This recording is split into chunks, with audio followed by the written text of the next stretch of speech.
Welcome to Voice of Today. And we left off yesterday in the amplified version of Hebrews 2:14 through 18, and we were in verse 15, and we were talking about the haunting fear of death, and I hope that resonated with some of you guys out there. I know that it did with me. But it says in verse 15, and also that he might deliver and completely set free all those who through the haunting fear of death were held in bondage throughout the whole course of their lives. And I know we talked about that on a previous Voice of Today, but I want to emphasize again, throughout the whole course of their lives. Folks, there can be things that have so deeply set in our lives, even if we've learned to function, even if we've learned to live with it, even if we've learned to, move around it and function, it's still bondage compared to what Jesus has provided for us, and the peace and the joy and the abundance that He's provided for us. And we should not accept any less. And it is His death and the revelation of His death, not just acquiescing to Jesus died for me in a religious context, but searching by the Spirit in your prayers, asking God to reveal the depth, the height, width, depth, length, and depth of His death, because that's what was represented in the love of Christ for us. And searching out the unsearchable riches of the mystery of Christ, which is His death and His resurrection. And in so doing, we discover freedom from things that were embedded in our lives throughout the whole course of our lives. Amen. I invite you to pray that in that way, for God to unveil the mystery of the depth of His death. Verse 16 in the Amplified. For as we all know, Christ did not take hold of angels, the fallen angels, to give them a helping, delivering hand, but He did take hold of the fallen descendants of Abraham to reach out to them a helping, delivering hand. This is just reiterating that Jesus was made like us in every way. Because He took on our nature. The real definition there is He took on our nature, and we talked about that earlier. Verse 17, so it's evident that it was essential that He be made like His brethren in every respect, in every way. He's been made like us in every way, at every place in our lives. No matter where we are in our knowledge and our maturity, young, old, somewhere in between, He's been made like us at every place in our lives. It's a mystery, I know, but it's true. And you have to have faith in that. In order that He might become a merciful and sympathetic and faithful high priest in things related to God, to make atonement and propitiation for the people's sins. And we talked about that. Now look at verse 18 in the Amplified. This is what I wanted to bring out today.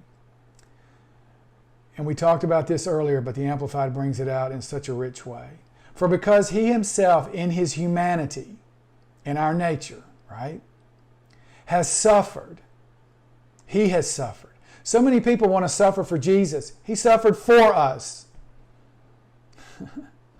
He suffered for us in being tempted, tested, and tried. Remember, I brought up in a previous Voice of Today, parosmos, the word temptation. It's far more than just being solicited to sin or lust. It's anything that can be a temptation, test, or trial. Any affliction, when somebody's sick, that's a temptation, that's a test, and that's a trial. Any temptation, test, and trial that draws you away from the promises of God in the resurrection life of Jesus is parosmos. It's a temptation. And He was tempted, tested, and tried.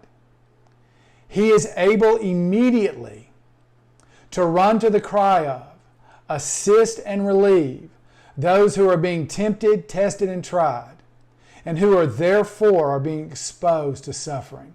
Let me read that again. For because He Himself in His humanity has suffered in being tempted, tested, and tried. He's been tempted and tested and tried in every way that we could be. Nothing has escaped His sacrifice. Because of this, He is able immediately to run to the cry of, assist and relieve those who are being tempted and tested and tried, and who therefore, I love this last part, who therefore are being exposed to suffering. Whatever is coming your way that's exposing you to suffering, it's exposing you to oppression, it's exposing you to worry, it's exposing you to anxiety, no matter what it is. He exposed himself in your nature to those things and went through the death that they could bring to your life, went through the most devious, the most diabolical. There's nothing that he did not take on his body, nothing that he did not destroy. And when he did, the exposure that he took onto your suffering destroys the part of you, crucifies the part of you that's bearing the brunt of that exposure. The part of you that's feeling the pain, the part of you that's feeling the sorrow, the part of you that's feeling just the oppression of the situation. He has destroyed and crucified that part of you. That's what it means in Philippians 3 when it says to be conformed unto his death. We're to be conformed unto his death by faith. Dead to those things. You say, how can that even possibly be? It's by faith. And that's something that he will do as you declare these things. And you will be completely set free. Again, when you listen to Behold as in a Glass, we talk about this in more detail. And then the ebook, Carry His Death, we go into the more finite aspects of 2 Corinthians 4 and how it's combined with Hebrews 2, verses 14 through 18. Amen. Look forward to seeing you tomorrow.